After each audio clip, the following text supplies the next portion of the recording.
พระพันวัดษาผู้เสด็จสู่ฟ้าเนาห้องแห่งสวรรค์กราบพระบาทพระแม่ท่าน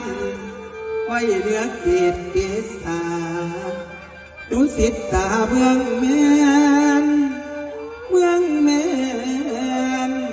แทนพระองค์สถิตยังลูกทั้งหลังยังจำไว้มาคุณบ่ลืมงานปวงขาดแสนอะไรพระพันปีพระแม่เจ้าอันความเศร้าแม่นบ่ลืมใจยังซึม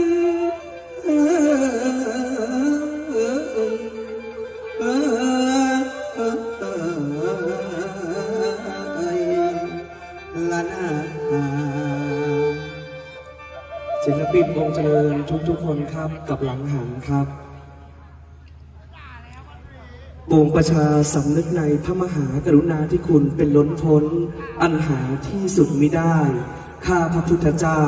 คณะหมอลำวงเจริญบันเทิงศิลป์พร้อมปวงชนชาวไทยด้วยเกล้าด้วยกระหม่อมขอเดชะ